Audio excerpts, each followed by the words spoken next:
Time for another game review, and my next game that I'm going to look at is Kobayashi Naru, if that's how you pronounce it, and that's on Mastertronic Packaging. Let's get it loaded. Here's the front cover then, and a nice fantasy graphic image on there with a big dragon with fists and some kind of spooky looking guy. Check out his eyes. Ooh. Anyway, so yeah, nice artwork on the front cover. Spine's the usual sort of thing. This is 1987 for this game, so we're into the sort of second wave Mastertronic packaging. But this is an early example of that second wave because there's no screenshots on the back cover, it's just got the spine there. So it tells you a little bit about the game on the spine there. Icon driven mind twisting graphic adventure.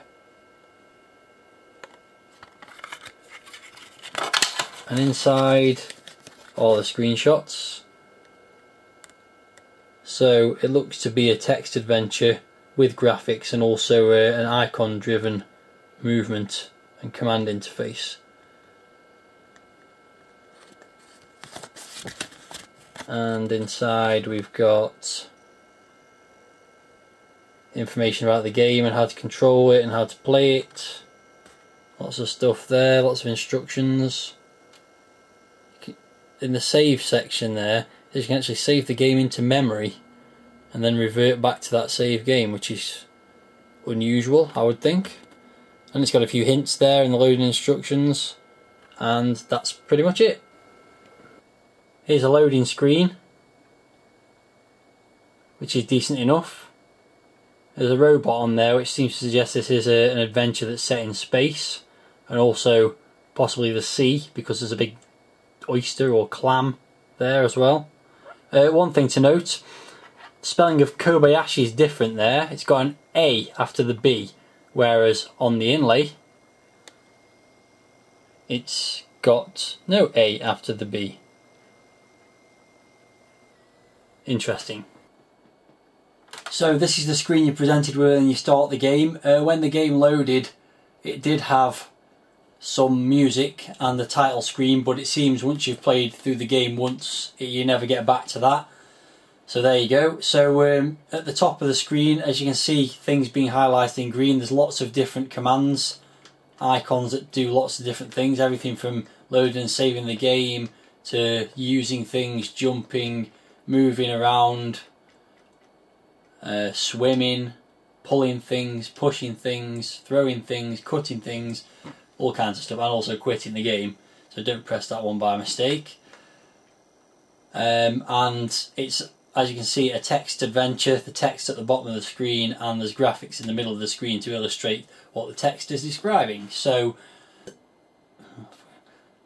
the first thing you've got to do is decide which of these three doors to go through, and there's a description there saying one means knowledge, one means wisdom, and the other one means understanding.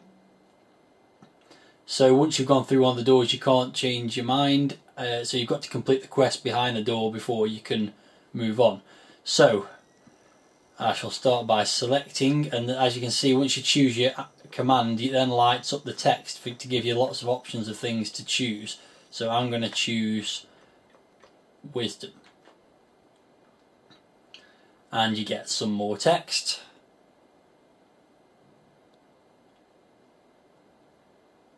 And it seems there's something to pick up potentially. There's a solance, whatever that is. So let's try and pick that up.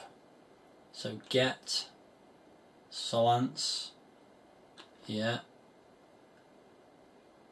Oh, you can't move it. Okay, so you exert all your strength on the broad handle of the solance, but it steadfastly refuses to move. Fair enough. As you can see, there's a bit of scrolling text just above the graphics that says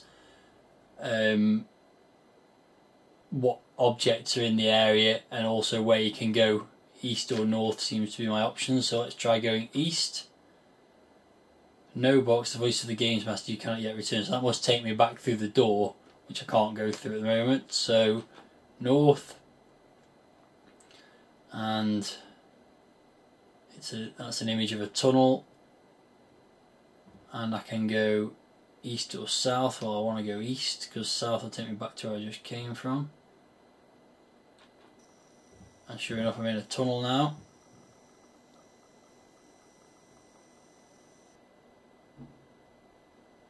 So I guess I carry on going east.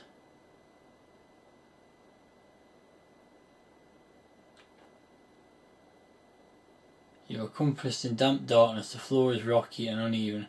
Clouds of noxious gas swirl around you and oh, I'm dead. I think.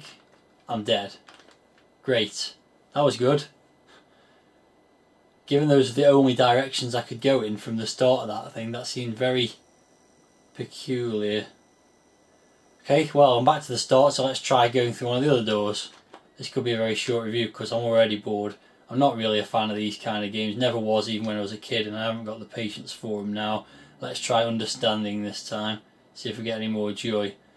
So the graphics seem pretty decent, the control mechanism's pretty good, at least you're not searching around trying to work out what things to type in. All the options are there for you, so that's kind of good. The hum of a mega unit attracts your attention. Interesting. Examine.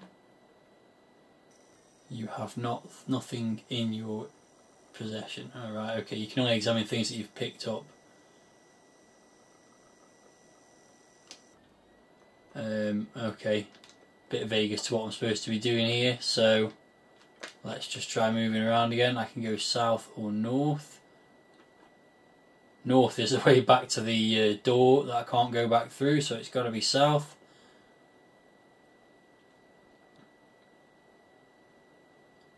Okay, so I can go, I've got to go east now, otherwise I'm back to where I started from. Stand at the edge of a pit, some 7 meters deep by 2 across. On the opposite side you can see the first of the circles. Okay, I'm going to try jumping over the pit then. Jump.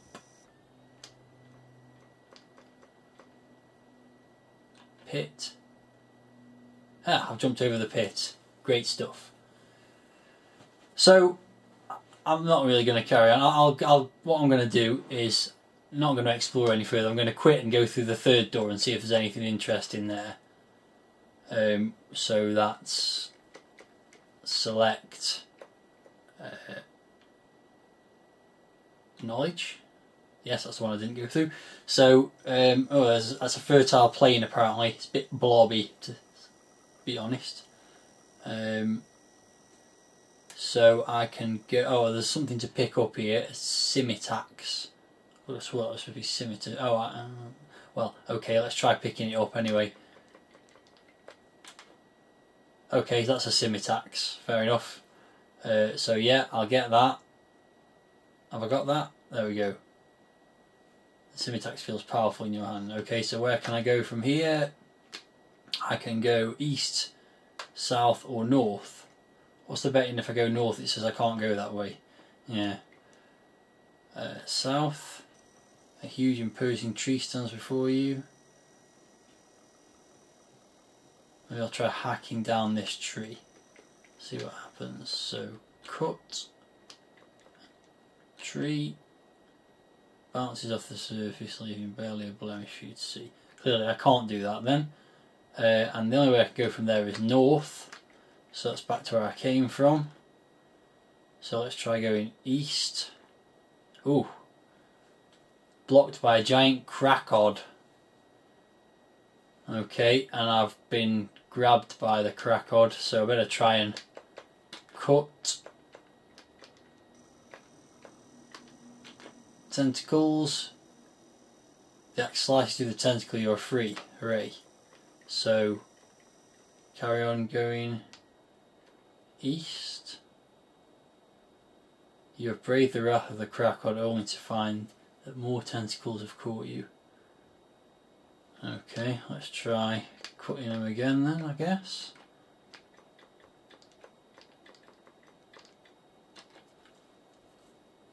You've chopped off one tentacle but another one's... Oh, God almighty. Try again. Okay, so it looks like I'm now trapped. Can I go west? I'm held firmly by the cracod. Can I go east? No. So I can't get out of here now, I'm trapped, which means basically I'm going to have to quit again. Right, well that's enough of that. I mean, if you like those kind of things and you want to work your way through the puzzles, maybe it's a pretty decent adventure game, I really don't know.